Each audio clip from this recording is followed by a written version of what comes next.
Assalamualaikum warahmatullahi wabarakatuh. Selamat pagi anak-anak. Bagaimana kabar kalian? Semoga kalian sehat selalu dan dalam perlindungan Tuhan Yang Maha Esa. Ya, ingat sebelum kita mulai kegiatan kita, uh, semua mohon berdoa, oke, untuk memulai kegiatan belajar hari ini. Ya, materi kita sudah sampai pada tema 1, subtema 3 pembelajaran keempat. Ya. Nah, coba buka buku paket kalian di halaman 124. Nah, di sini mari kita mengamati. Nah, kalian sudah mempelajari pertumbuhan hewan. Kamu juga sudah mempelajari perkembangbiakan hewan. Hewan berkembang biak dengan cara yang berbeda-beda. Setiap tahapan perkembangbiakan hewan juga berbeda-beda. Ada yang melahirkan, ada yang bertelur, ya. Nah, coba mari kita amati gambar di bawah ini, anak-anak. Ada gambar telur ayam, ada gambar anak ayam, ada gambar induk ayam, dan juga ada kupu-kupu. Ini telur ayamnya, Nah, terus ini anak ayamnya. Ini induk ayam. Ini ada kupu-kupu. Nah, di sini anak-anak, apa yang menempel pada daun? Ya, tahukah kalian apa itu? Ya, itu namanya kepompong. Nah, di sini anak-anak, lanjut ke halaman 125. Nah, gambar ini menunjukkan daur hidup kupu-kupu. Ya, jadi kupu-kupu itu memiliki daur hidup. Ya. Nah, pertama dimulai dari telur kupu-kupu. Ya. Nah, di sini dalam beberapa hari telur kupu-kupu ini akan menetas. Menetas menjadi apa? Menjadi ulat. Nah, ulat itu memakan daun-daunan, sehingga tumbuh besar. Nah, setelah dia tumbuh besar, anak-anak, nah, ulat mencari tempat untuk berdiam diri dan membentuk kepompong. Nah, jadi setelah beberapa hari dia mencari tempat untuk membentuk menjadi kepompong. Ini kepompongnya. Nah, setelah itu tubuh ulat berubah menjadi kupu-kupu. Ya, kepompong ini keluarlah kupu-kupu. Ini. Nah, kupu-kupu ini, dia akan bertelur lagi. Nah, kembali lagi ke telur lagi. Nah, ini yang dinamakan daur hidup. Ya, jadi dari telur ulat ke pompong ke kupu-kupu, akhirnya kupu-kupu bertelur lagi. Nah, menjadi ulat, ulat berubah menjadi kepompong, ya. Itu kepompong menjadi kupu-kupu, itu namanya daur hidup. Ya. Nah, semua makhluk hidup memiliki daur hidup. Betapa sempurnanya ciptaan Tuhan.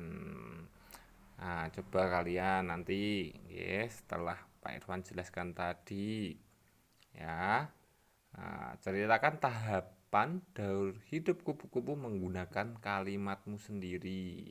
Ya, kalian mengerjakan ini. Jadi, ini tahap apa? Gambar pertama.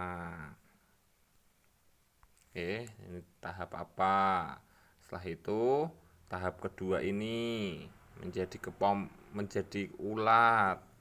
Nah, coba kalian ceritakan dengan bahasa kalian sendiri yang kalian pahami tadi dari penjelasannya itu seperti apa. Seperti itu. Nah, terus buat 2 pertanyaan berdasarkan gambar kupu-kupu di samping. Ini ada gambar kupu-kupunya. Nah, kalian membuat 2 pertanyaan. Ingat, kalian sudah belajar untuk membuat kalimat tanya. Ingat, saat membuat kalimat tanya harus tahu kata tanya. Sesuaikan kata tanya dengan apa yang ingin kalian ketahui. Ya, kalau kalian ingin mengetahui warna, jumlah, waktu, ya. Nah, itu sesuaikan kata tanyanya. Nah, ada banyak jenis kupu-kupu yang dapat kita temui di sekitar kita. Nah, ukuran kupu-kupu ada yang besar dan ada yang kecil dengan bermacam-macam warna dan motif. Nah, mari mencoba menirukan gerak sesuai tahapan daur kupu-kupu. Oke, ada gerakan yang sesuai dengan daur hidup kupu-kupu. Yang pertama, nah, di sini perhatikan gambar pertama. Oke, nah, itu di sini.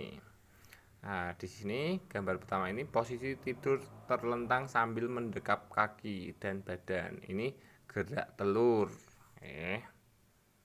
Nah, posisi kedua yang ini. Nah, posisi badan merangkak seperti ulat, ya, merangkak.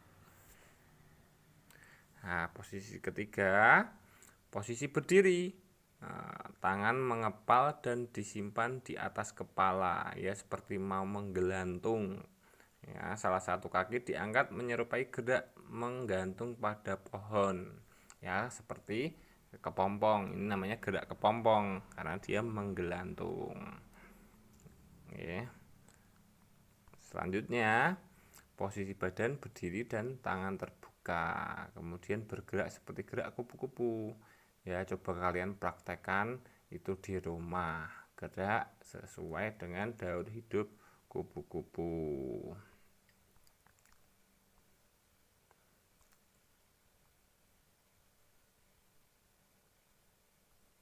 Nah, anak-anak, ya, saat kita memberikan saran kepada orang lain,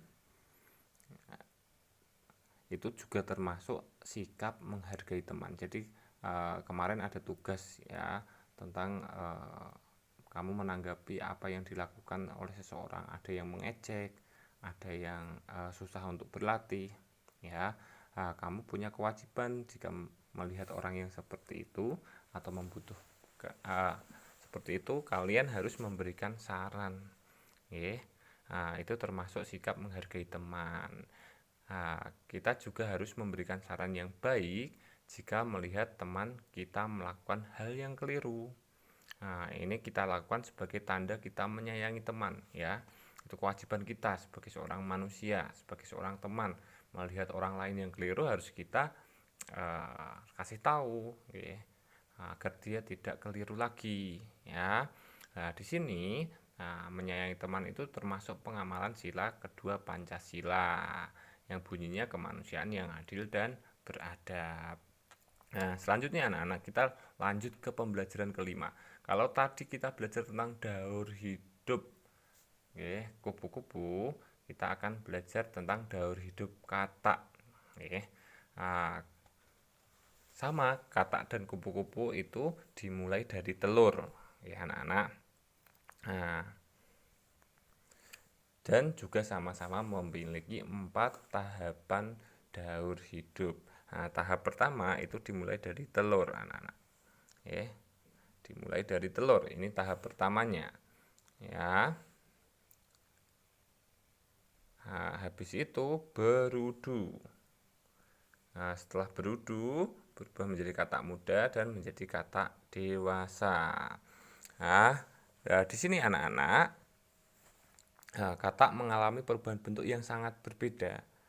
Daur hidup katak dimulai dari telur tadi. Telur berubah menjadi berudu. Berudu berubah menjadi katak muda yang memiliki ekor. Katak muda berkembang menjadi katak dewasa, ya. Itu daur hidup dari katak. Coba kalau menurut kalian, dari gambar tadi, ya, manakah tahapan yang paling penting menurutmu? Apa alasannya? Coba kalian sebutkan. Terus apakah ada hal lain yang ingin kamu ketahui dari daur hidup katak tadi? Coba kalian tuliskan. Nanti Pak Irfan bantu untuk menjawabnya. Nah, selanjutnya anak-anak, hari ini kamu sudah belajar tentang pertumbuhan kupu-kupu dan kata. Ada orang yang berani untuk menyentuh kedua hewan tersebut, dan ada juga orang yang tidak berani. Seperti pada gambar berikut ini. Di sini ada yang berani, ya, satu anak laki-laki dia berani. Dan anak perempuan dia takut untuk menyentuh kata. Nah, apa yang terjadi? Ini anak laki-lakinya menakut-nakuti anak perempuannya.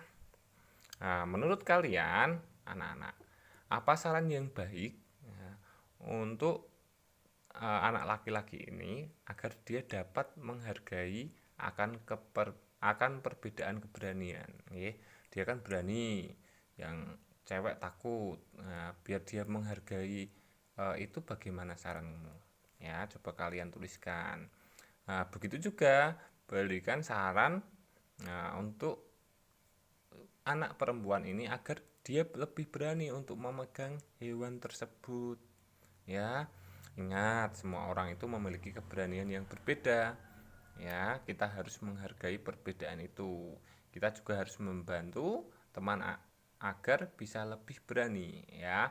Ingat, saat memberikan saran itu harus dengan bahasa yang baik, menjaga perasaan mereka, ya, agar maksud dari kita memberikan saran itu diterima dengan baik, bukan malah memperburuk keadaan, ya. Coba kalian tuliskan, ini tugas kalian hari ini. Penyu juga berkembang biak dengan cara bertelur, anak-anak. Penyu termasuk hewan yang dilindungi. Salah satu cara melindunginya adalah dengan membuat penangkaran penyu. Sebuah penangkaran penyu memiliki 7 bak penyimpanan anak penyu. Setiap bak berisi 130 ekor anak penyu. Berapa banyak anak penyu semuanya? Bagaimana kamu menyelesaikan soal yang ada pada cerita tersebut? Coba kalian kerjakan. Seperti kemarin pada pembelajaran sebelumnya Pak Irfan sudah mengajari caranya. Ingat, saat mengerjakan soal cerita matematika, berilah kalimat kesimpulan di akhirnya. Ini tinggal kalian gunakan perkalian bersusun.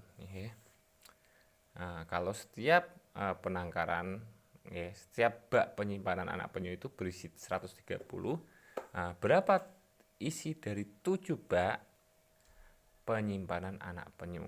Coba kalian hitung, ya anak-anak. Tugas terakhir, di sini ada perkalian, ya, 300 kali 4. Tugas kalian buatlah soal cerita untuk perkalian berikut ini. Coba kalian kerjakan. Kalau masih ada materi yang belum jelas bisa ditanyakan Pak Irfan. Sekian materi dan tugas dari Pak Irfan. Bila ada salah kata Pak Irfan minta maaf. Dan juga ingat, jaga kesehatan kalian, patuhi protokol kesehatan. Semoga pandemi ini cepat berlalu dan kita bisa bertemu di sekolahan lagi. Wassalamualaikum warahmatullahi wabarakatuh.